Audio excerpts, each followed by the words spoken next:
Bonjour à tous et bienvenue sur le podcast de Lou. Je suis contente de vous recevoir aujourd'hui pour vous proposer un podcast, un moment ensemble avec une invitée. Chaque invité changera en fonction de l'épisode.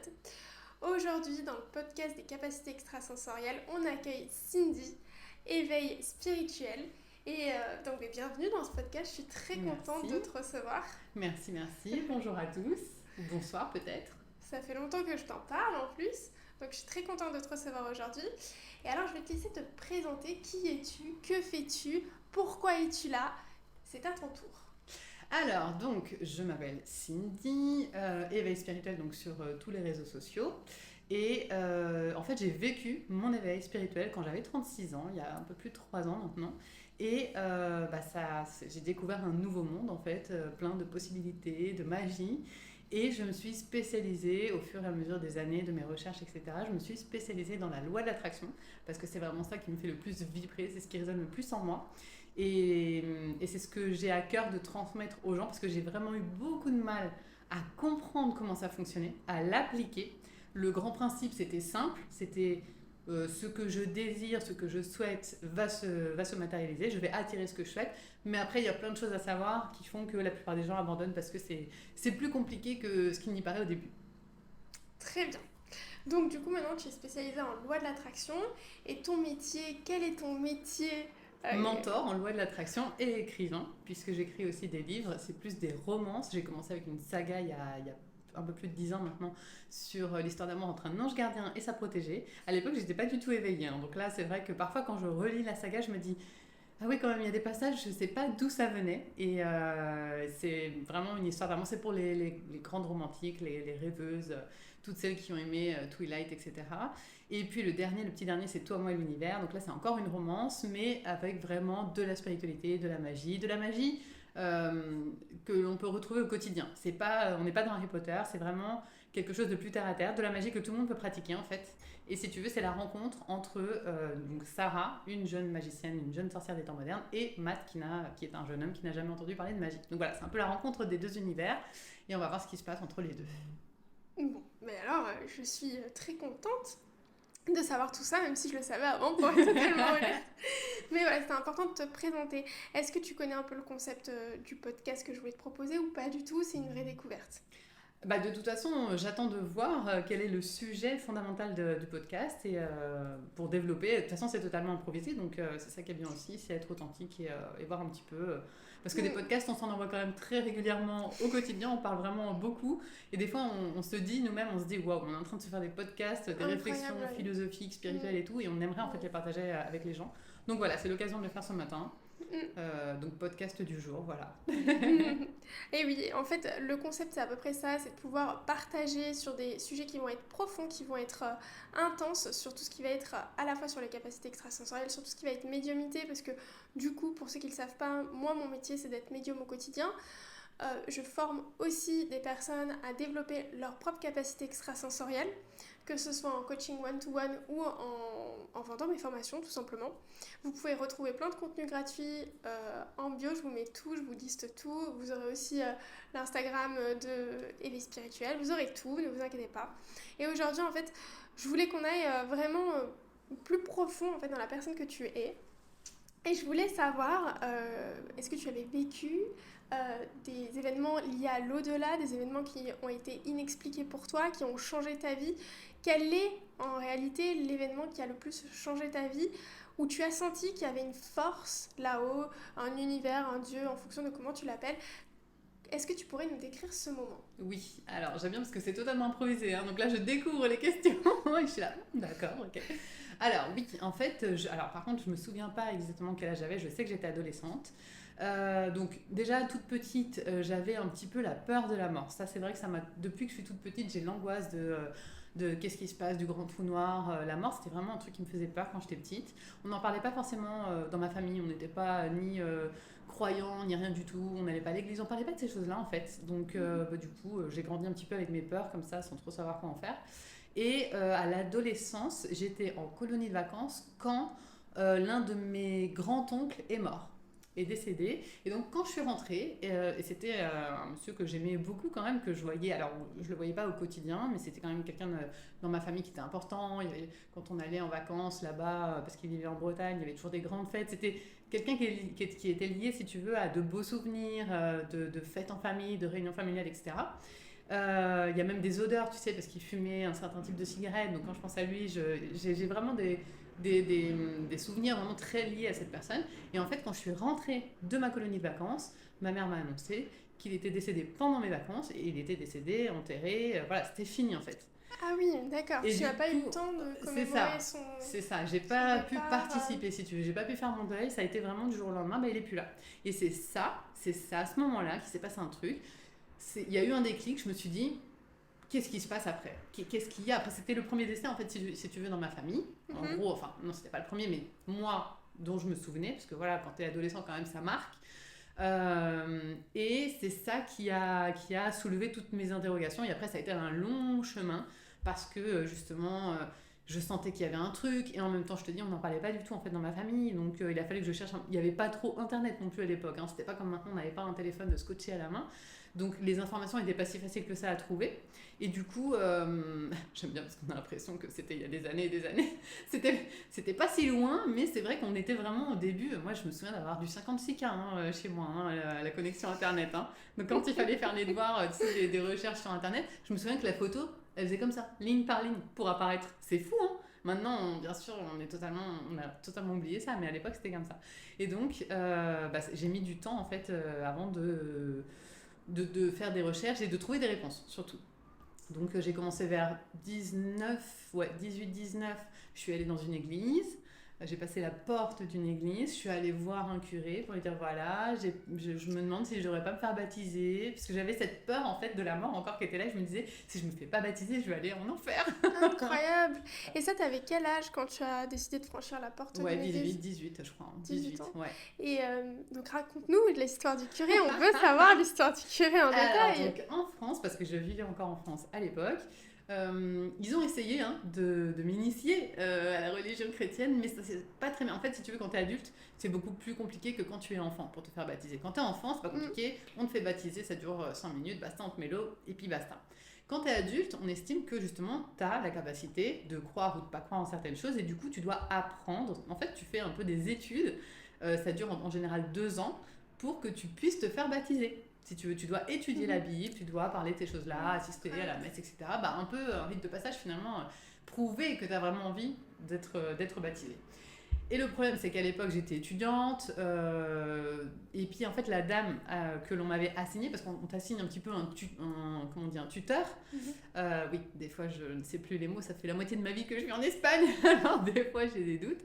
Et en fait, avec cette dame, en fait, elle m'avait donné la Bible et elle m'avait dit lis ça et après on en parle. Et le problème, c'est que quand tu connais rien de rien, c'est long la Bible, l'Ancien Testament, tu vois, c'est Très long, ouais. c'est énorme, c'est des difficile histoires.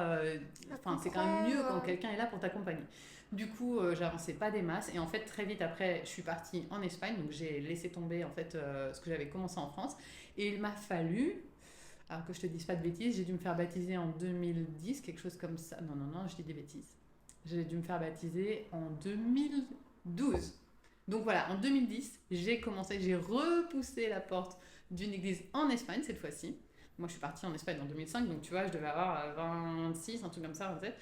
Je ne sais plus très bien, mais en tout cas, ça m'a pris quand même plusieurs années pour repousser la porte d'une église et refaire la même démarche, mais en Espagne. Et là, c'était bon, c'était le bon moment. Je suis tombée sur un curé justement hyper sympa. Voilà, il m'a mis une tutrice qui était exceptionnelle, avec qui je me suis très bien entendue. Et donc, ça a duré 1 an et demi, je crois, où toutes les semaines, j'allais la voir. Donc, j'allais jusqu'à l'église toutes les semaines et on parlait de mes interrogations, des questions existentielles, de la Bible, de tout ça. Et je me suis fait baptiser. J'ai fait le baptême, parce que quand tu es adulte, tu fais baptême, communion et confirmation le même jour. 2012, et là, je me suis dit, ça y est, c'est bon, je suis baptisée, j'irai pas en enfer. J'ai le ticket d'or, comme le Charlie et la chocolaterie. C'était exactement ça. Et là, je me suis dit, ok, c'est bon. Et du coup, ça m'a vraiment calmé un petit peu mes angoisses existentielles. Et puis après, Après ça, donc ça, 2012, ouais, je devais avoir 29 ans. L'année d'après, j'ai commencé à faire des crises d'angoisse. La fameuse, je ne savais pas ce que c'était, j'ai cru que je faisais une crise cardiaque. J'étais dans ma douche, je m'en souviens la première fois que ça m'est arrivé. J'ai cru que j'allais mourir. Et j'ai appelé, je suis sortie de la douche, j'ai appelé le 112 ici, en France c'est pareil, non? J'ai appelé Non. le 112 en catastrophe. Et en fait, ils m'ont dit, Madame, vous avez quel âge? Donc là, je venais d'avoir 30 ans. Bah, j'ai 30 ans. Est-ce que vous avez des problèmes cardiaques? Non. Parce qu'en plus, je le savais que j'en avais pas parce que, bref, j'avais déjà fait des examens étant plus jeune, etc. Donc non. Est-ce que vous avez des problèmes de poids, de surpoids? Non. Ils m'ont dit, bon, madame, vous faites pas une crise cardiaque, vous faites une crise d'angoisse.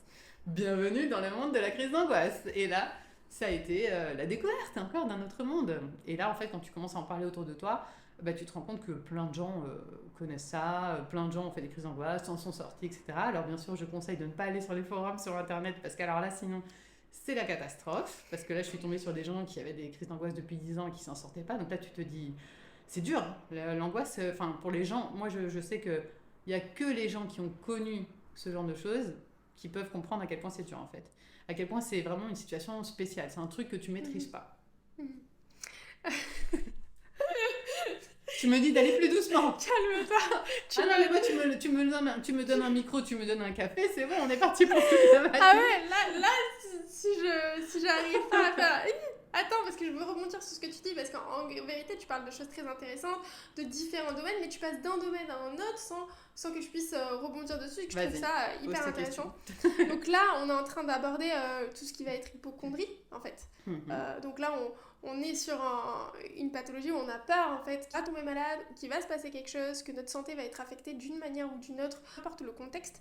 Et donc, du coup, ça, c'est vraiment très difficile à gérer au quotidien. Est-ce que tu arrives à t'en sortir sur ça? Ou c'est encore difficile, même avec tout ce qui va être loi de l'attraction, Dieu ou pas Dieu, on va en parler aussi tout à l'heure. Est-ce que tu arrives à t'en sortir de ça?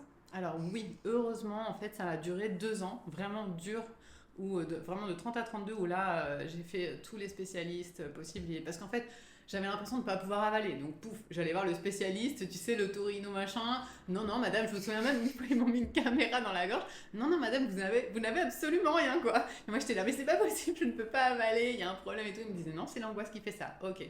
Mais tu vois, c'est pour ça que tu découvres des trucs que t'imaginais pas, quoi. Le cœur, pareil, j'avais des palpitations. Ils me faisaient des trucs, ils m'ont tout mis. Ils m'ont fait la preuve de, tu sais, le test d'effort, le Doppler machin pendant 48 heures. J'ai tout fait. Et le monsieur me disait, non madame, vous n'avez absolument rien, tout va bien. Et moi je disais, mais vous êtes sûre, j'ai eu plein de palpitations. Il m'a dit, non mais c'est normal, c'est l'angoisse. Ok. Après, qu'est-ce que j'ai eu? Pareil, les maux de tête. J'ai fait un scan, j'ai fait un IRM. Mais vous savez, je vais vous dire quelque chose, je suis en train de découvrir des choses sur Cindy. J'avais remarqué, pour tout vous dire, qu'il y avait à certains moments des petites pointes d'hypocondrie dans le quotidien, parce que pour ceux qui ne le savent pas, on est meilleurs amis dans le quotidien. Et donc je le voyais, il y a même une fois, je vais vous raconter l'histoire de la sortie. C'était un vendredi soir, je crois. Oui. Il me semble. Oui, vendredi ou samedi soir. Un vendredi ou un samedi soir. Nous sommes allés boire un verre.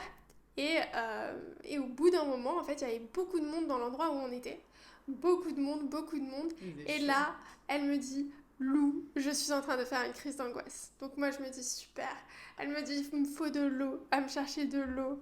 Donc je cherchais de l'eau, on sort de l'endroit. Et là, elle me dit, je vais mourir. Je me sentais partir. Je vais mourir, ça y est, c'est la fin, je vais partir, etc. Faut dire qu'il était quand même 2h30 du matin, on avait dansé toute la nuit. Moi j'étais fatiguée. C'est vrai qu'en fait, et je pense avec le recul, ouais, c'est ça, c'est entre la fatigue, tu sais, la soif, parce qu'il faisait vraiment très chaud. En fait, c'était, je pense, une baisse de tension ou un truc comme ça. Et il faut savoir effectivement que moi, je me suis déjà évanouie plusieurs fois dans ma vie, donc je connais la sensation. Et là, je savais que j'étais en train de partir. Après, bien sûr, sur le moment, je me dis, ça y est, c'est la fin. Après, avec le recul, je me dis, bon, j'allais peut-être m'évanouir, c'est tout. Mais c'est vrai que ça a mis du temps quand même. Hein. J'ai bien mis une bonne demi-heure avant d'être bien, quoi. Je sentais que, pouf, je montais, oui. Je remontais vers le ciel. Tu m'as même dit, occupe-toi de mes enfants. Je me souvenais pas de ça. Occupe-toi de mes enfants au cas où. Non mais on en rigole, mais c'est vrai que c'est quelque chose qui touche beaucoup de personnes, tout ce qui va être hypocondrie et tout, ça touche vraiment beaucoup de personnes. Qu'est-ce qui te permet toi au quotidien de faire face à ça, quoi? Parce que moi j'ai pas du tout cette problématique par exemple. Qu'est-ce qui te permet en termes de, tu vois, de loi de l'attraction, d'univers, de là-haut en fait, qui te permet de te rassurer? Est-ce que ça te rassure ou pas du tout? Bah, en fait, c'est ça qui m'a sauvée, hein, clairement, hein.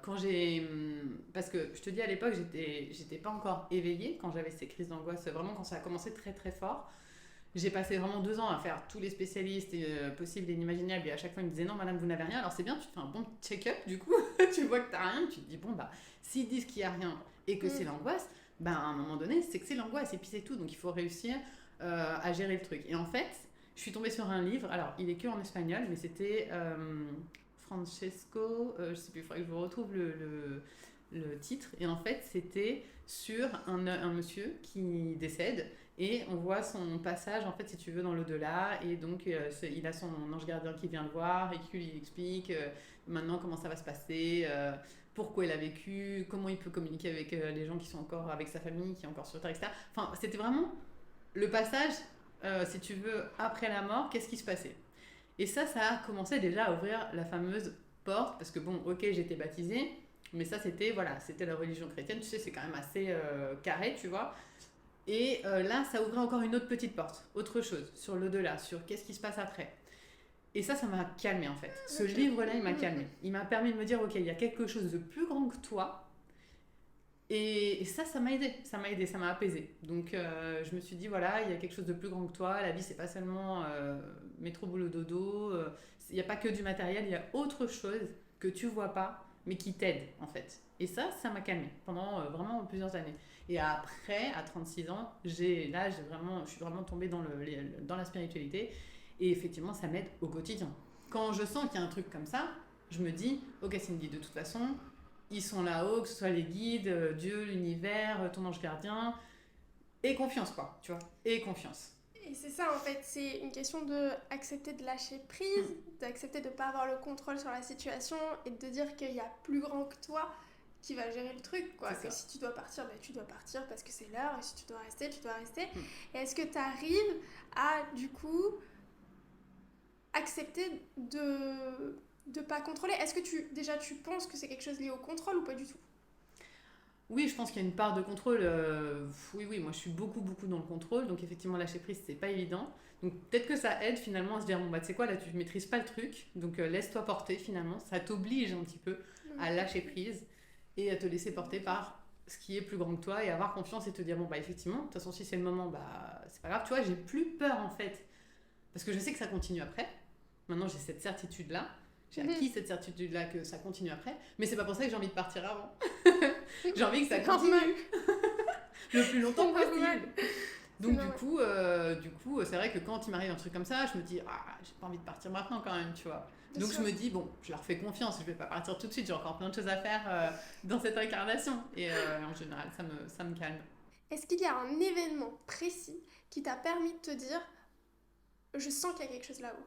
Tu vois, au-delà des livres que tu as lus, au-delà de tout ça, ou par exemple de ce que t'as dit le curé, est-ce qu'il y a un événement, tu sais, émotionnel où tu t'es dit, ah, là c'est bizarre, ou par exemple tu as vécu une EMI ou quelque chose comme ça qui a fait que tu te dis, ah ouais, ouais, t'as la certitude. tu as la certitude, ouais.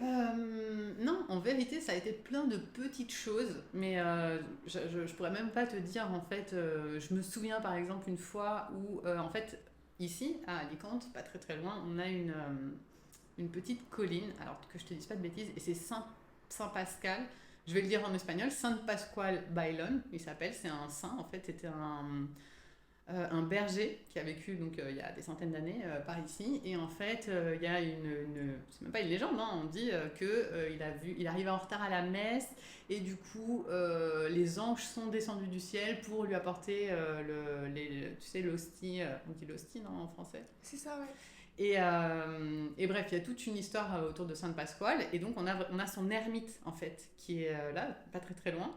Et c'est un lieu de pèlerinage. Les gens vont régulièrement, une fois par an, je crois que c'est le 16 mai, si je ne me trompe pas, tu vois, j'ai encore en tête. Le 16 mai, les gens vont à pied jusqu'à l'ermite pour... c'était son ancienne grotte, là où il dormait quand il était berger, en fait. Parce qu'il était berger, donc il gardait des moutons. Mais c'est où, ça? Mais c'est à Orito. Bah, c'est pas très loin, hein. Moi, à l'époque, j'habitais juste à côté, j'étais à 4-5 km. Et c'est à 10 km d'Alicante, quoi. Et en fait, c'est donc une colline, donc tu y vas soit à pied, soit en voiture. Et quand tu rentres, donc maintenant c'est une grotte où ils ont construit une espèce de petite maison et tout. Et donc il y a une statue de San Pasquale, donc il y a plein de fleurs et tout, et c'est un tout petit truc. Et en fait, la dame qui m'avait fait donc le catéchisme, donc celle qui m'avait appris un peu la religion chrétienne, etc., elle m'avait dit tu devrais y aller, c'est vachement joli, etc. J'étais jamais allée, pourtant ça faisait des années que je vivais à 3 km du truc. À l'époque, ma fille était toute petite, elle avait même pas 2 ans, et j'y suis allée avec elle. Je me suis dit, oh, je vais aller voir et tout. Je suis partie avec elle. On est rentré en fait dans la petite maison, dans la grotte. Et en fait, c'est assez dur à expliquer, mais si tu veux, juste devant la statue, il y a plein de fleurs, et c'est vraiment tout petit et étroit, il y a des bancs sur le côté, tu vois, pour que les gens ils puissent s'asseoir, et c'est vraiment tout petit, hein, je te parle de 5-6 mètres carrés, quoi, pas plus. Et en fait, ma fille, alors elle, pour le coup, je lui avais pas encore appris, parce que 2 ans, c'est petit, hein, pour les gens qui ont des enfants, ils savent que 2 ans, t'as pas encore, tu raisonnes pas, tu vois, voilà, c'est vraiment des bébés, quoi. Et ben en fait, elle s'est agenouillée. J'ai encore l'image parce que je me suis dit là, je suis en train de vivre un truc. Elle s'est agenouillée, alors que je lui avais jamais appris à prier ni rien du tout. Elle s'est agenouillée, mais en fait agenouillée, genre un genou par terre et l'autre, tu sais, comme les chevaliers quoi, un petit peu. Elle a joint ses mains. Je ne lui avais jamais appris à prier. Il y avait personne qui était en train de prier autour. Il y avait 2-3 personnes assises sur les bancs. Incroyable. Et en fait, je me disais, ça c'est un truc pour moi, tu vois, parce que les gens qui étaient autour, ils pouvaient pas savoir que c'était exceptionnel, parce qu'ils connaissaient pas ma fille, donc ils pouvaient peut-être croire que ma fille, je lui avais appris à prier, que c'était normal, tu vois.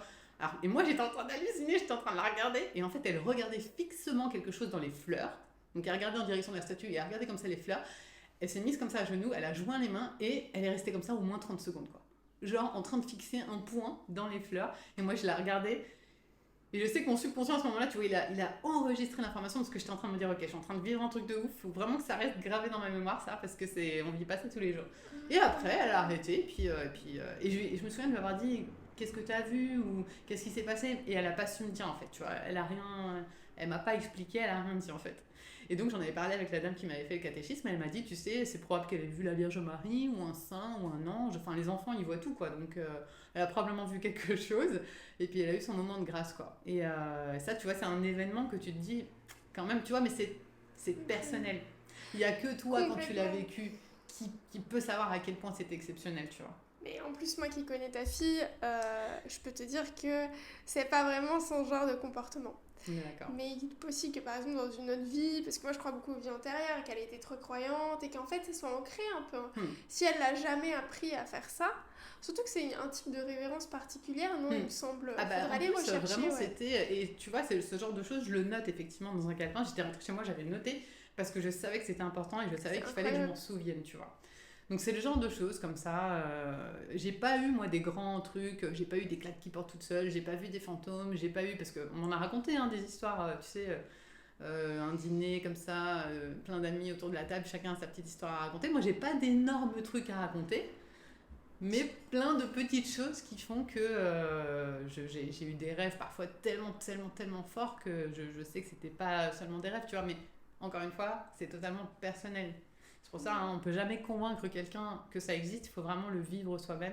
C'est un truc qui se vit de l'intérieur en fait. Cette certitude-là, tu l'acquiers au fur et à mesure des expériences, quoi.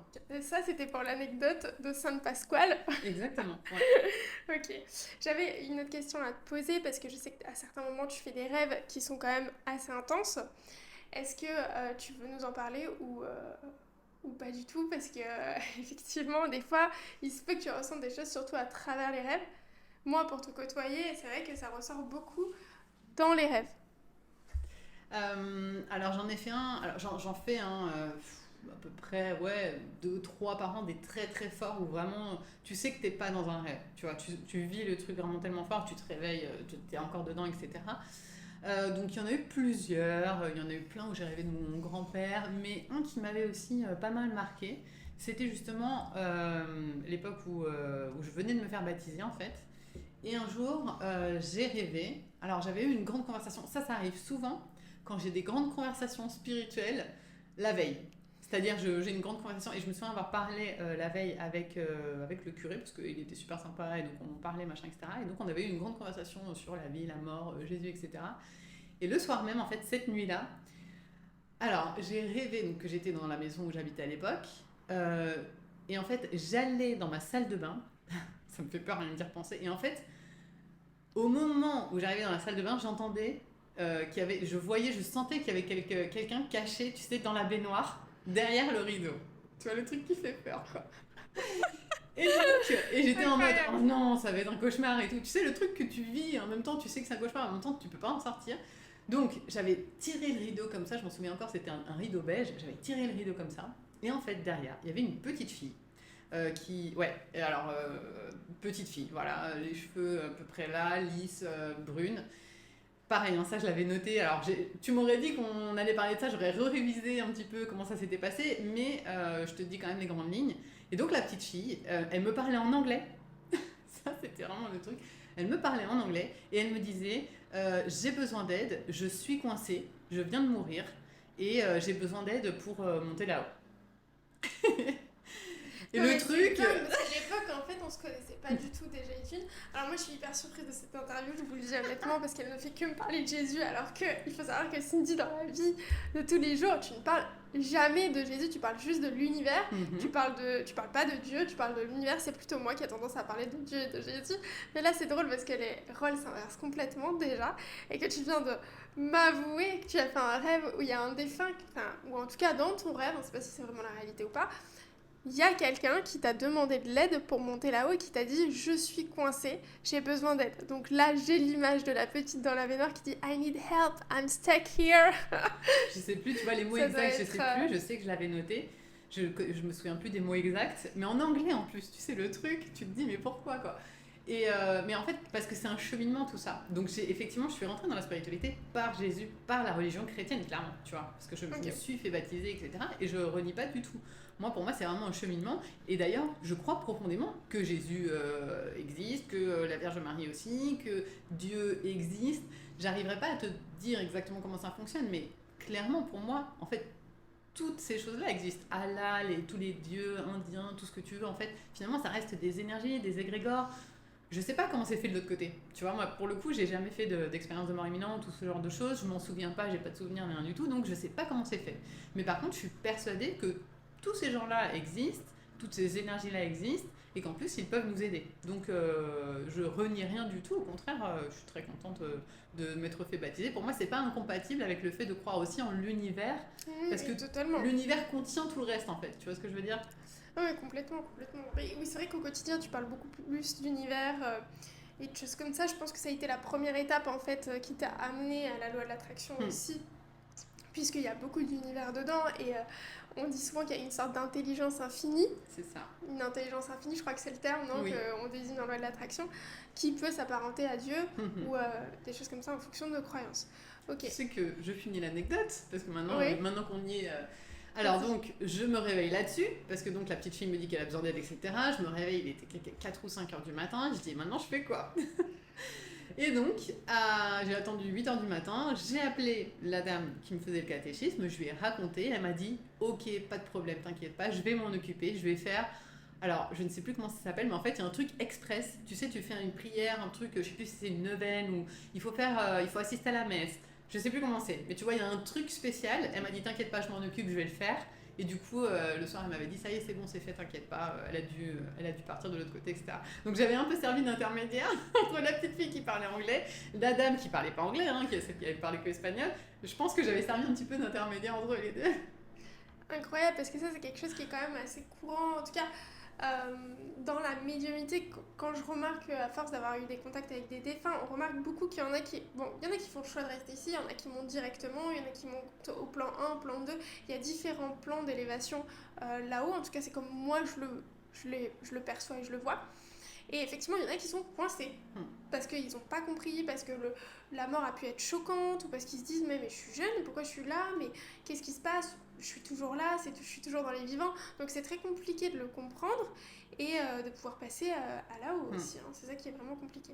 Donc ok, hyper intéressant, mais hyper... Comment tu découvres des trucs aujourd'hui? Ouais, je découvre grave des trucs sur toi. Donc,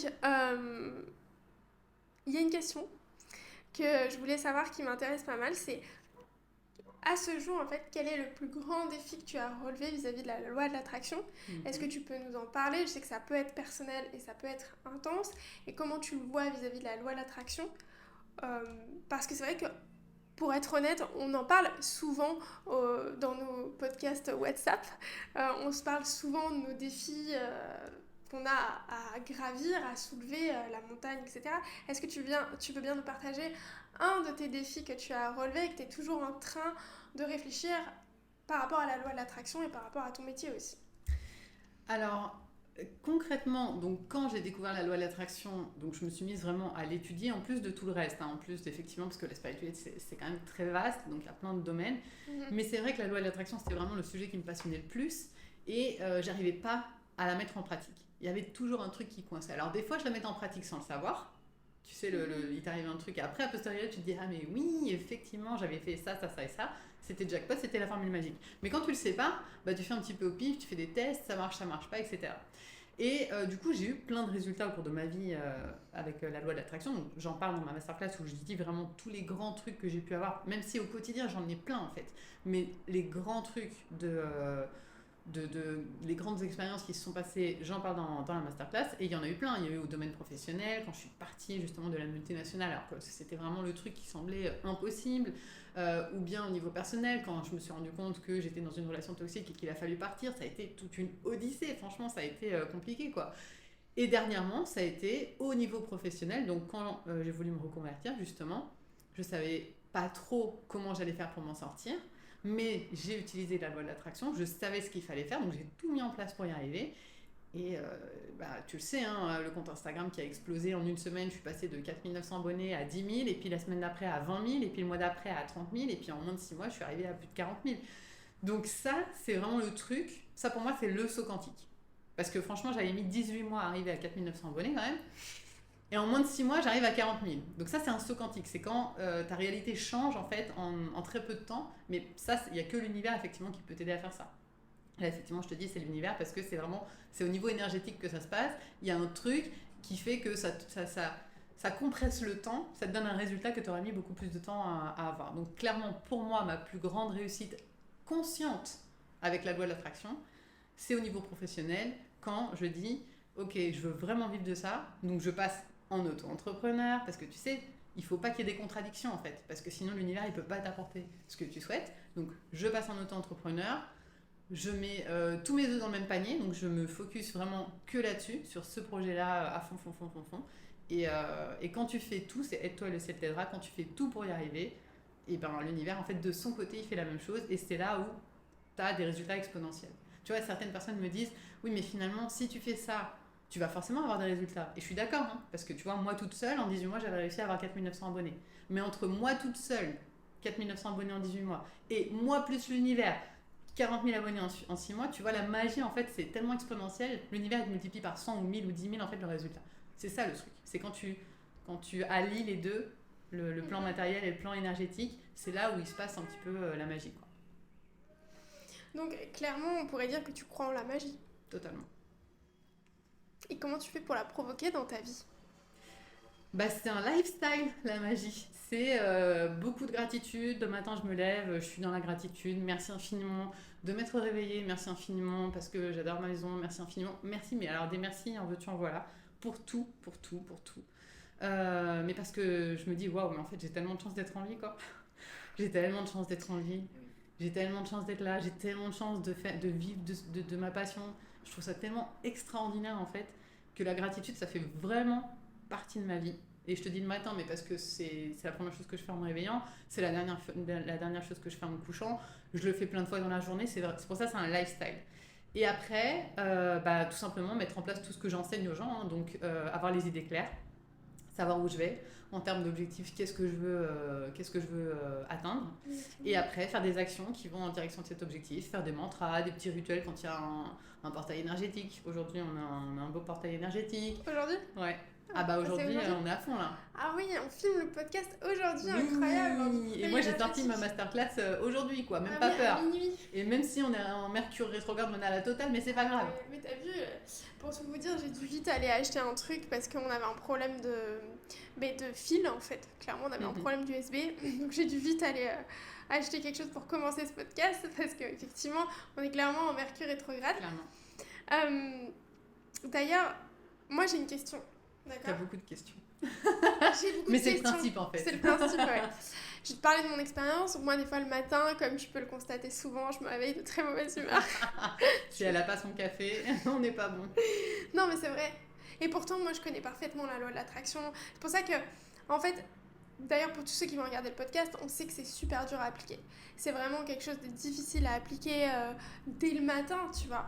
Parce qu'il peut y arriver telle ou telle chose. Moi, par exemple, je suis en plein déménagement, le chien est malade, etc., etc.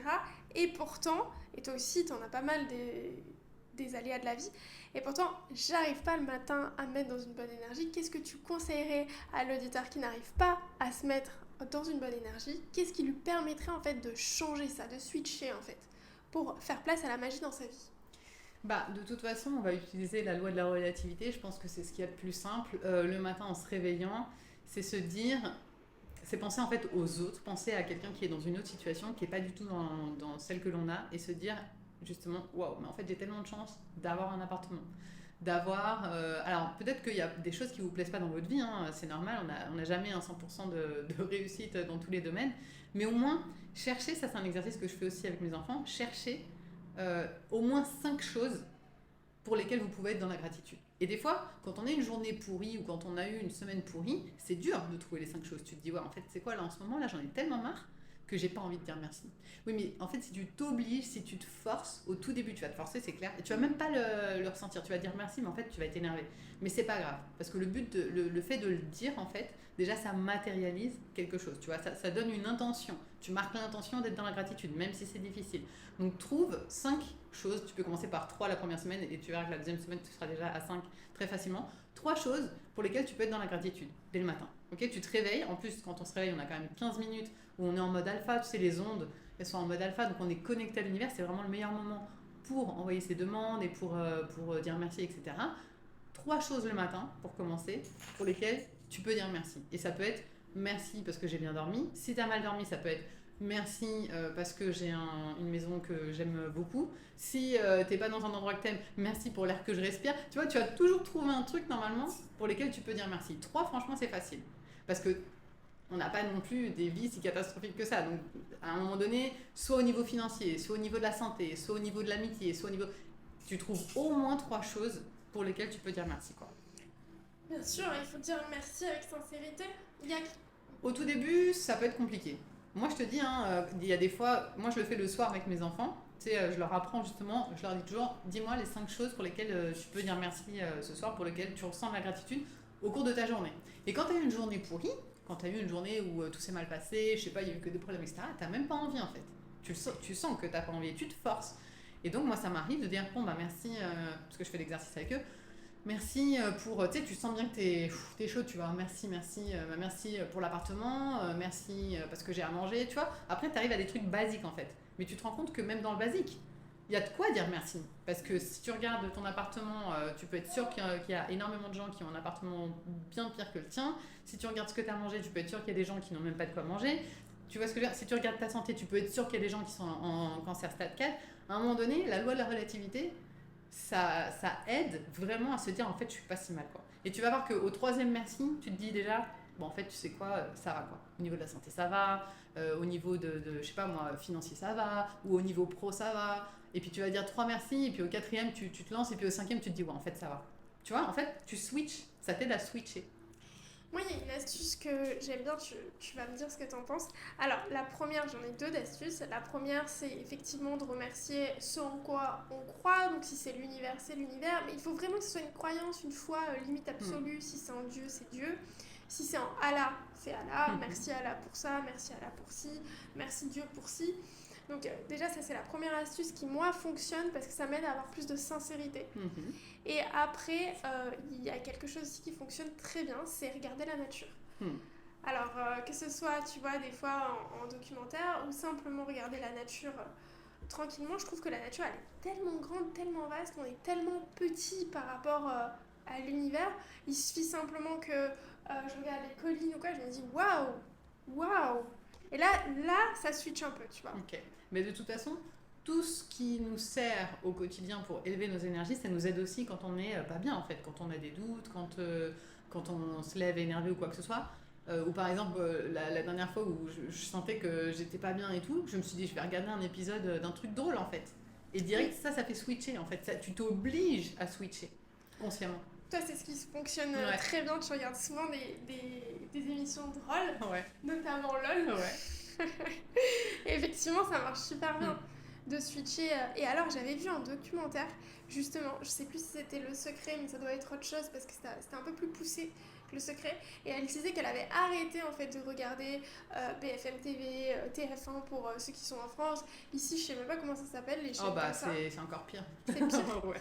Et elle avait arrêté de regarder ça et en fait elle regardait que des choses drôles et c'est pour ça que moi je t'avoue que des fois, et moi qui suis fan j'adore les séries où il y a des fantômes, où ils vont parler des fantômes, où ils vont parler de ça, j'adore. Mais alors je trouve ça passionnant parce que je cherche à comprendre comment le scénariste du coup lui voit la chose parce que moi je la vois d'un certain prisme, vu que c'est mon métier, j'y crois très fortement et il y a très peu de scénaristes qui pour moi respectent ce qui se passe vraiment. Et par exemple, je suis complètement fan j'en parle souvent d'ailleurs, de la maison, c'est quoi? The Haunting of Hill House, c'est la maison hantée Hill House, je pense. Que je ne regarderai pas. Que tu ne regarderas pas. Ça fait peur, mais l'histoire qui est partagée des esprits à l'intérieur de cette maison sont véridiques. Des fois, tu vois, il y en a qui sont... C'est comme Je nous, en fait. regarderai encore moins si c'est véridique. Non, mais c'est comme nous. Des fois, on peut avoir des choses qui nous choquent, des traumas, et ben, dans la mort, ils s'enlèvent pas, en fait. Dans la mort, on est effectivement libéré sur le plan physique, et puis on tend à être libéré au niveau mental, mais il y en a qui restent coincés parce qu'ils ont vécu un choc lié à leur mort, que c'est difficile, etc. Et je trouvais que le réalisateur en parlait super bien, et aussi vis-à-vis de la temporalité, c'était passionnant, parce que le réalisateur dit qu'il n'y a pas forcément de temporalité, et je suis complètement d'accord avec ça. Et d'ailleurs, dans la loi de l'attraction, il n'y a pas de temporalité. Non. C'est ça, non? L'espace-temps, c'est vraiment que sur ce plan-là, quoi. Sur le plan matériel, la 3D, comme je dis. Dès que tu sors de là, il n'y a plus d'espace-temps, quoi. Tout existe déjà, tout est déjà créé, tout est déjà... Voilà, il n'y a pas d'espace-temps. J'en parlais d'ailleurs avec une médium et je lui disais que moi, personnellement, quand les gens me disent « Oui, est-ce que je vais tomber enceinte le mardi 15 ou le mardi 16 ou le mercredi 16 ?» J'ai un peu du mal, quoi. Parce que pour moi, il n'y a pas de temporalité. La montre, c'est nous qui l'avons inventée. D'ailleurs, il y a plein de moments où on remarque qu'il y a une relativité de l'espace et du temps au niveau scientifique. Merci donc il y a Einstein. quand même... oui, ben, il y a quand même des changements, quoi, la oui, temporalité. Hein. Donc c'est vraiment très intéressant.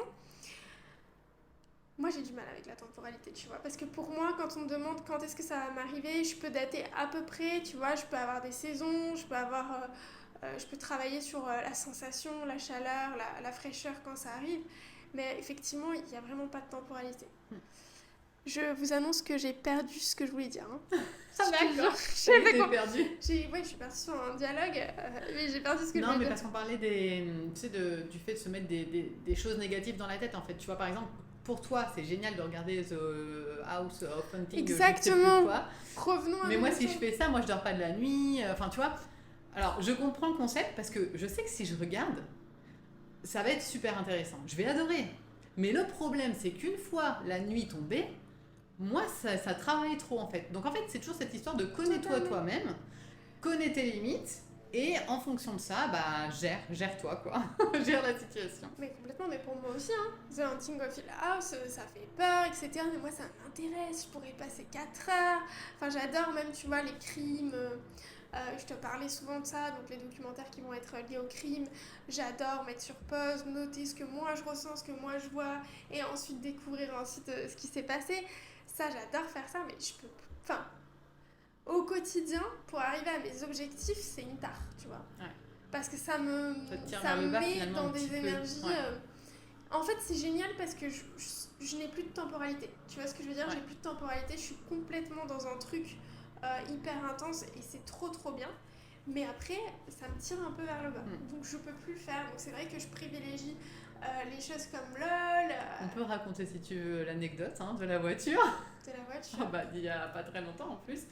Quand tu m'as mis des podcasts, alors là, on a frôlé vraiment la crise d'angoisse en direct, je peux vous le dire. On a frôlé la crise d'angoisse. Mais parce que tu l'as dit, je suis hypersensible. Enfin, je suis très... Pas hypersensible, je pense pas que je sois hypersensible, mais je suis sensible quand même, on va pas se mentir.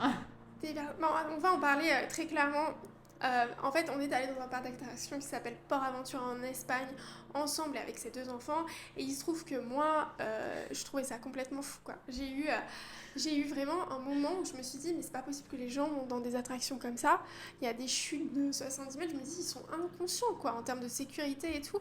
Je me suis vraiment questionnée profondément sur le fait qu'un humain puisse aller dans une attraction si intense et en ressortir vivant. en ressortir vivant déjà d'une part, mais en plus qu'ils veulent y aller, qu'ils veulent avoir des sensations d'adrénaline. Voilà, moi des fois j'aime bien le calme dans ma vie, quoi.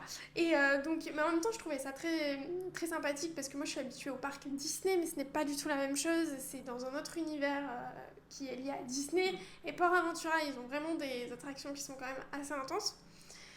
Et donc bon, il y a eu tout un truc, moi j'ai pas fait toutes les attractions, je vous avoue que j'avais un petit peu peur, et elle, hypochondriaque, hyper sensible, elle m'a fait toutes les attractions du monde, et même elle y est retournée.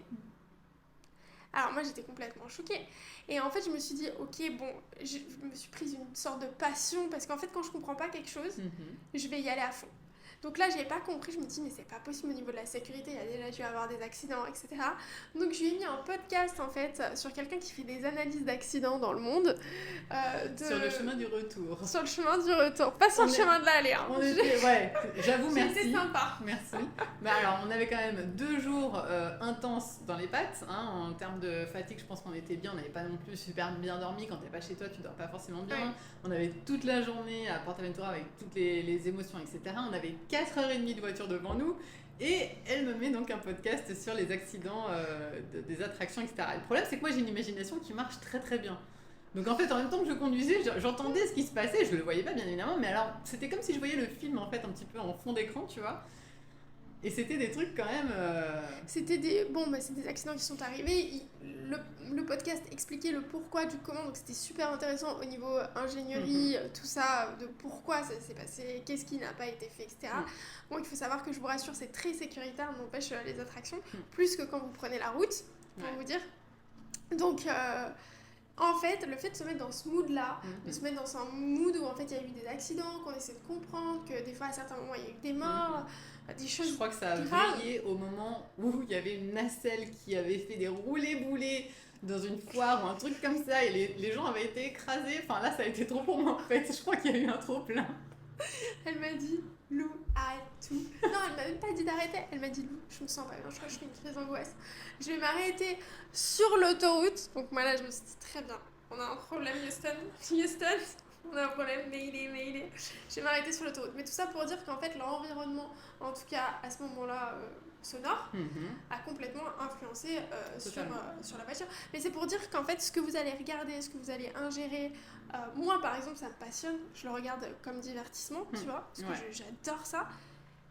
Mais c'est vrai qu'à certains moments, ça peut influencer. Je peux pas aller plus loin que ce genre de choses, parce que si je vais plus loin, voilà, déjà qu'au quotidien, je me connecte, je fais souvent des consultations médiumniques où je me connecte à des personnes qui sont décédées de manière, on va se mentir, des fois atroce ou violente, des choses comme ça. Donc si en plus je regarde des films qui font peur, je veux dire, ma journée, elle est bien chargée, tu vois. Ouais. Et puis c'est toujours cette idée qu'effectivement, le corps émotionnel, l'émotionnel, ça influence vachement finalement après le corps physique. Complètement. De toute façon, une crise d'angoisse, c'est quoi ? C'est ton mental, c'est les émotions qui prennent le dessus, t'arrives plus à gérer, t'arrives plus à te raisonner. Et donc ça part un petit peu en sucette. Bon, je vous rassure, à la fin j'ai réussi à respirer. Donc elle m'a mis Disney juste après. Je lui ai dit vas-y, ouais, Disney c'est bien. Elle m'a mis des podcasts sur Disney, des chansons de Disney. On s'est arrêté à l'aire d'autoroute suivante. Je suis descendue, j'ai bu un coup, j'ai respiré, on est reparti, ça s'est bien passé. Mais ouais, ça m'avait vraiment, ouais non, c'était pas bon. C'est pas pour moi. Donc c'est pour ça, tu vois, il faut se connaître soi-même, connaître ses limites. Et puis quand c'est stop, c'est stop. Je voulais te parler de quelque chose qui était quand même important pour moi, en tout cas dans ma sphère spirituelle à moi. Souvent on parle de superstition. Moi par exemple, je mets souvent du sel. Je conseille à mes clientes de se laver avec un certain protocole pour se protéger. Je parle de bulles de protection. Voilà, pour moi c'est quand même quelque chose de très important, mais je vais te parler de certaines superstitions qui sont très connues, comme faire tomber du sel, tu sais, sur la table. Passer sous l'échelle. Passer sous l'échelle. Voir un chat noir. Que penses-tu de ce genre de superstition en fait, je veux ton avis en termes d'expertise de loi de l'attraction. Ok, bah alors donc c'est très simple. C'est, encore une fois, on en revient à la loi de croyance, parce que plus que la loi d'attraction, on devrait l'appeler la loi de croyance, et ce que tu crois se manifeste. Point final. Donc si tu as une superstition qui dit que si tu passes sous une échelle, il va t'arriver une poisse dans la journée, tu peux être sûre et certaine que ça va arriver. Parce qu'en fait, c'est ta croyance qui va se manifester. Si tu penses que si tu vois un chat noir, il va arriver un truc, tu peux être sûr que ça va se passer. C'est la loi de croyance, pour moi, en termes de loi de l'attraction, loi universelle. Et d'ailleurs, je conseille toujours, parce que vraiment, alors là, pour le coup, c'est vraiment la Bible en termes de spiritualité et de santé, le Placebo c'est vous de Joe Dispenza. Il regroupe des dizaines et des dizaines de témoignages, d'expériences, de choses qui se sont véritablement passées, parce qu'en plus, lui, c'est un médecin, c'est un scientifique. Donc voilà, non, je sais que ça aide beaucoup les gens, et ça m'aide moi aussi moi-même, quand il y a des expériences scientifiques qui prouvent que des fois, il y a vraiment des miracles qui se produisent et qu'on ne peut pas les expliquer. Bah lui, il nous a fait un florilège dans le Placebo c'est vous.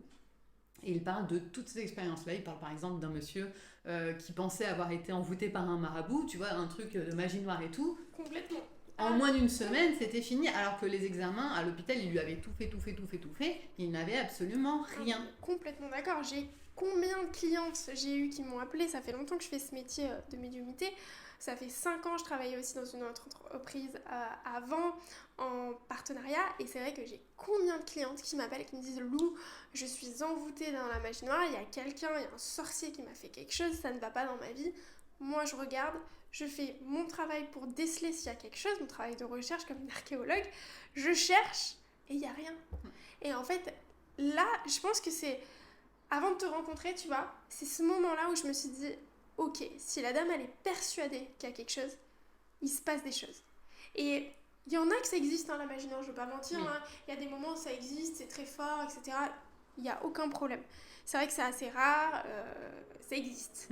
Et puis on peut toujours s'en sortir, il n'y a pas de problème dessus. Par contre, il y a des gens qui croient, qui sont complètement sous sortilège ou des choses comme ça, mais ils en sont tellement persuadés que ça devient réel en fait. C'est comme la personne qui dit mais moi il n'y a personne qui m'aime quoi. Tout le monde m'en veut. Ah ouais, ça c'est des affirmations sacrément positives. Ouais. Je vais pas en dire plus pour pas perturber mon subconscient. Mais effectivement, ce sont des affirmations qui sont hyper intenses. Et pareil, la magie noire, je suis complètement d'accord avec toi. Mais alors complètement. Et c'est vraiment... C'est le mal du siècle. Ouais. Parce que en fait, on se rend pas compte parce que personne n'en parle en fait. Mais quand on travaille dans ce métier... Moi, j'avais 15 à 20 personnes par jour. Sur les 15-20 personnes par jour, il y en avait au moins 5 qui étaient persuadées d'être dans la magie noire ou d'avoir un sortilège ou qu'il y a quelqu'un qui a été envoûté à côté d'eux et qu'il y a une problématique entre eux à cause de ça. Ça, c'est vraiment le cliché hyper connu. Et d'ailleurs, j'en parlerai dans notre podcast, mais il y a certains médiums qui jouent dessus, qui disent oui, mais il a été envoûté. Ouais. Alors que des fois, oui, ça peut arriver, on va pas se mentir. Puis des fois, non, en fait. Et donc, c'est très intéressant. Effectivement, la loi de la croyance, moi, je la vois vachement dans mon métier.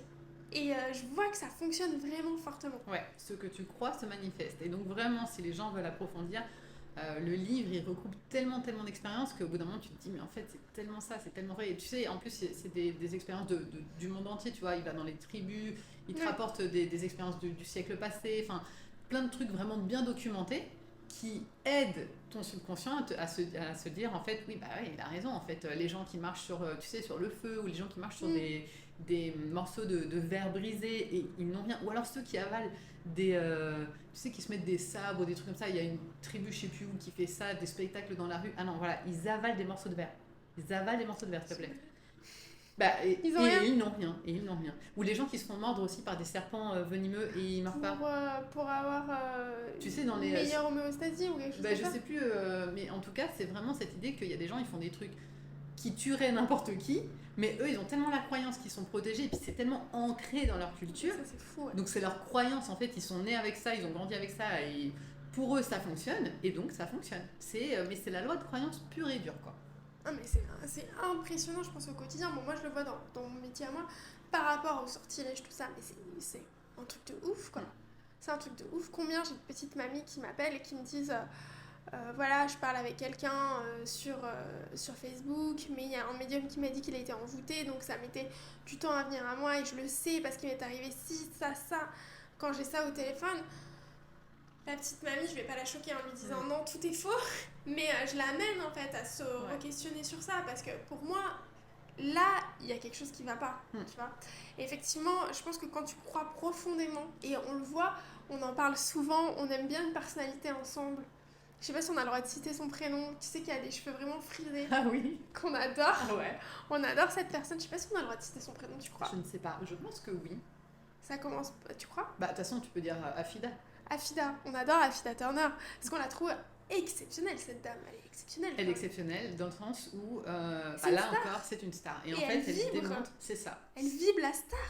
C'est ça. Et en fait à un moment donné, à partir du moment où tu y crois absolument, et ben il se passe des trucs. Il se passe des trucs parce que dans ses musiques, etc., qui sont, par exemple, elle a fait une reprise dernièrement de Étienne, je crois. C'est incroyable, c'est une star cette femme. C'est ça. Elle vibre autour d'elle, la star. Parce qu'elle a des punchlines, c'était quoi qu'elle a dit l'autre jour? Elle a des punchlines.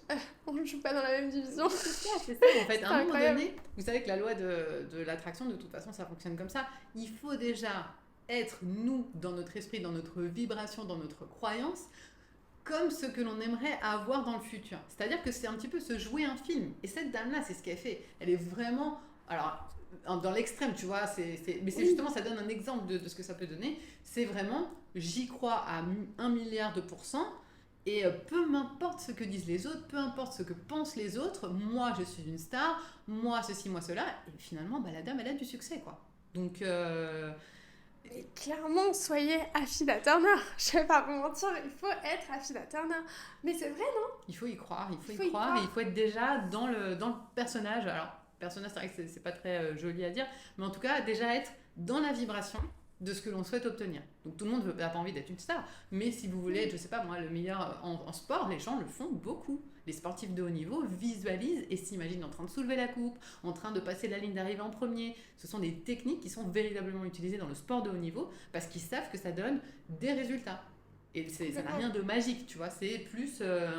à eux, on leur présente en termes de subconscient, justement, de croyances, etc. Parce qu'en fait, ton subconscient, quand il vit les trucs en avance, après, il rejoue la scène, c'est tout. Et c'est beaucoup plus facile pour lui, en fait. Non, mais c'est incroyable. Bon, moi, j'adore, hein, c'est incroyable. Donc, c'est vrai que, bah, par exemple, cette dame, elle m'inspire beaucoup. Parce que je me dis, en fait, quand tu veux quelque chose, sois comme elle, en fait. Quand les vibrations s'alignent avec toi-même, qui tu es profondément, ça vient à toi. Alors, on ne dit pas que sa vie a dû être facile ou qu'elle a dû avoir les choses comme ça. Pas du tout. Pas du tout. C'est en termes de vibration ce qu'elle aimait la star. Bon, elle l'est aussi, hein. Mais c'est incroyable, moi je trouve ça fou à certains moments de rencontrer des personnes comme ça. Donc, et t'as complètement raison, c'est une question de loi de l'attraction, mais peut-être une question de loi de vibration. Oui, c'est ça. De toute façon, quand on parle de loi de l'attraction, c'est un peu pour donner un titre aux 14 lois universelles, mais en réalité, il faudrait les connaître toutes par cœur. Parce que s'il t'en manque une, bon, à la limite, la loi du genre, ça peut passer un petit peu à l'as, mais il faut quand même toutes les connaître pour bien comprendre comment ça fonctionne. Parce qu'après, tu vois, il y a la loi de la gestation. La gestation, c'est apprendre la patience. Elle est pour toi, celle-là. Parce que quand on veut faire un bébé, eh ben, on est obligé d'attendre 9 mois avant qu'il arrive. On ne peut pas dire, oui, mais j'ai envie que ce soit dans 3 mois. Bah non, il va falloir attendre 9 mois. Donc la loi de gestation, elle nous apprend la patience. Quand on plante une graine, vous savez que la graine, elle pousse dans l'obscurité, dans la terre, et il faut un certain temps avant qu'on puisse voir les feuilles sortir. Mais ça ne veut pas dire qu'elle ne pousse pas. Ça veut dire qu'elle pousse dans l'ombre, dans l'obscurité. On ne la voit pas. Donc nous, dans notre cas, dans les objectifs que l'on se fixe, etc., au quotidien... Tout le monde en fait, dans les projets que l'on a, quand on plante une graine, il y a un temps de gestation qui fait qu'on ne va pas voir les résultats. Complètement. Et c'est bien pour ça que je parle de 90 jours quand je parle donc, aux gens qui veulent employer la loi de l'attraction. Donnez-vous au moins 90 jours sans voir de résultats. De toute façon, ils arrivent tous avant 90 jours, les résultats. Mais donnez-vous au moins ce temps-là, de 90 jours, de dire, ok, je vais faire tout ce qu'il y a à faire pendant 90 jours, et même si je ne vois pas les résultats, je continue. En sport, c'est prouvé aussi que les résultats, tu les as au bout de 3 mois. Tu commences à voir les résultats. Si tu abandonnes avant, bah, tu ne vas pas les voir, les résultats. Ça ne veut pas dire que ton corps n'est pas en train de changer, de se muscler, etc. Ça veut juste dire que tu ne le vois pas. Donc cette fameuse idée de saint Thomas, je ne crois que ce que je vois, et ben en fait, il faut faire les choses à l'envers. Parce que si tu ne crois que ce que tu vois, bah, tu n'es pas prêt de voir grand-chose. Ou de croire grand-chose, en tout cas. Il faut de l'espoir, en fait. De l'espoir et de la confiance. Et de la confiance, ouais. La confiance. C'est une question d'espoir, effectivement, et de confiance. On arrive à la fin de ce podcast. Est-ce que toi, tu avais une question à me poser qui te taraudait l'esprit? J'aime bien laisser la parole à l'invité sur quelque chose qui se pose comme question ou pas du tout. Ah non, mais moi j'aurais 1000 questions parce que la médiumnité c'est quelque chose qui me passionne justement depuis le début en termes de spiritualité. On en a souvent parlé. Moi je dis tout le temps, moi j'ai pas de perception extrasensorielle, je n'entends pas, Fais je ma ne vois pas. masterclass. Fais ma masterclass, fais ma formation, mon accompagnement. Exactement, on va voir si ça développe quelque chose, mais en même temps j'ai envie de te dire, je ne sais pas si je suis prête à ça, donc je vais voir. Je fais un accompagnement de A à Z, donc ça va en douceur en fait. Hein. Il y a un Ok. accompagnement qui existe complet où on va vraiment en douceur, où je t'accompagne, où tu vas pouvoir te connecter à des histoires, où il y a des soins audio. Il y a tout en fait qui va expliquer de A à Z. Je ne peux pas le décrire mieux que ça. Avec une méthode de protection efficace et des cas concrets surtout. Et puis, c'est long en fait. C'est une formation qui est longue et qui va en douceur. Le but, c'est pas d'un coup choquer la personne. Le but c'est de développer l'intuition, c'est par exemple pour quelqu'un comme moi, à quoi ça servirait? Ça D'avoir servira à plus se développer. d'intuition? En fait, toi, c'est une question de confiance, te faire confiance, parce que je pense que tu es très sensible et que tu captes des choses, mais comme si tu ignorais les informations. Moi, c'est ce que je ressens de toi, tu me diras, c'est ce que tu penses, c'est la première fois qu'on en parle, mais j'ai l'impression que tu ressens des choses, mais c'est comme c'est un film, tu n'y prêtes pas attention. Ou comme si tu n'avais peut-être pas envie d'y prêter tant attention que ça, de peur que... Oui, moi de toute façon, par exemple, je crois que j'aimerais pas voir des défunts, tu vois. Moi, il faudrait pas que ça passe par la vue, ça me ferait trop peur. Donc je pense que là où ils savent que vaudrait peut-être mieux passer, par exemple, par la clairaudience, tu vois. Ça, je pourrais peut-être gérer mieux, tu vois. Mais en fait, moi j'ai appris à gérer au quotidien avec l'univers. Tu sais, j'ai une communication constante.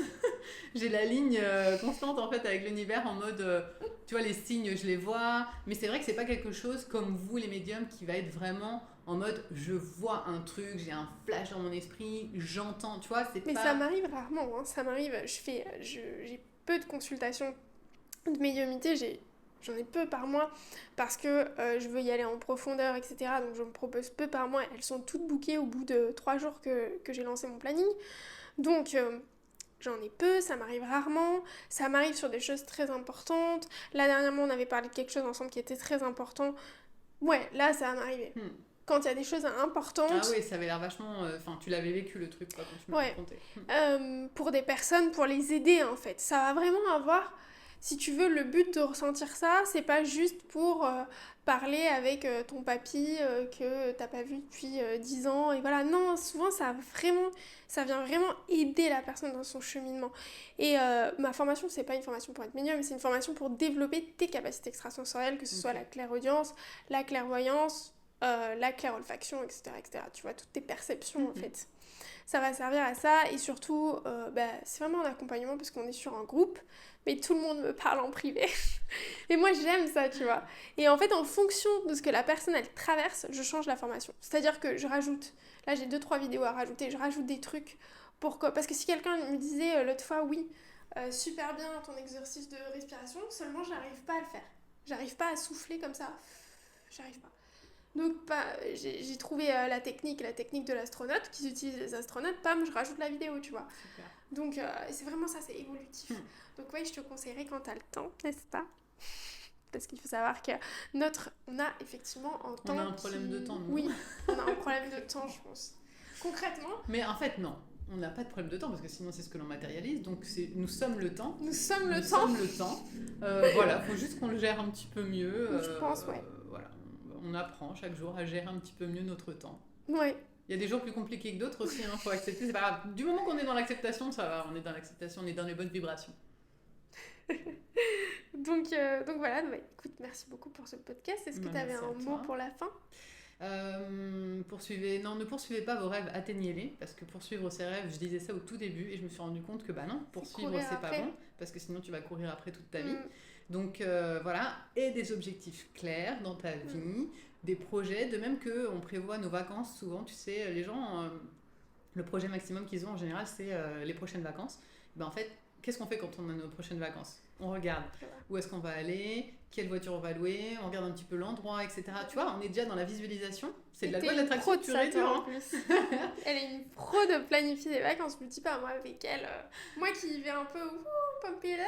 Moi, j'aime bien, tu vois, me laisser surprendre par l'univers de temps en temps. C'est vrai. Ah non, mais Cindy, elle nous a prévu la voiture, le trajet. On s'arrête sur 7 heures d'autoroute. Non, j'exagère, mais Mais quasi. presque. Ouais. Mais c'est vrai que il faudrait coller ça, en fait, Dans notre vie, en fait. complètement. Quels sont les projets pour les 1, 2, 5 prochaines années? Mm. Où est-ce que j'ai envie d'aller? Donc avoir les idées claires, me mettre en marche pour le faire, continuer à faire des petits mantras, des petits rituels, ce genre de choses, à être connecté, à avoir les signes, etc. Et manifester, quoi. Et atteignez vos rêves, atteignez, parce que c'est faisable. Hein. Donc, par contre, ça demande de la constance, donc de la patience, de la persévérance, et connaître Justement, un petit peu toutes ces lois, parce que ça aide. complètement. Ça aide sur le long terme, parce qu'on ne va pas changer sa vie en 3 mois, on va avoir des résultats sur un domaine. Puis après, il va falloir retenter un autre domaine. Ouais, un autre domaine, C'est etc. un chemin. C'est un... Ouais. Puis moi, je pense que c'est aussi beaucoup une question de dialogue intérieur. Il faut faire attention aux mots que vous choisissez, comment vous vous appelez. Combien j'ai de clientes qui me disent, oui, mon dialogue intérieur, c'est de me dire, je suis nulle, quoi. Et ouais, c'est ça qui est dur. C'est dur aussi. Et c'est une question de confiance en soi. Mais... et c'est un travail, en fait, on va pas se mentir, de toute une vie, quelle que soit notre élévation. C'est ça. C'est des questions que tout le monde se pose. Nous, on en parle là à travers toi, l'attraction et moi, la médiumnité, mais c'est des questions que tout le monde se pose et tout le monde franchit certains caps. Bon, ben je te remercie beaucoup pour ce podcast. Ça m'a fait plaisir de t'accueillir, en tout cas ici. Merci à toi de m'avoir invité.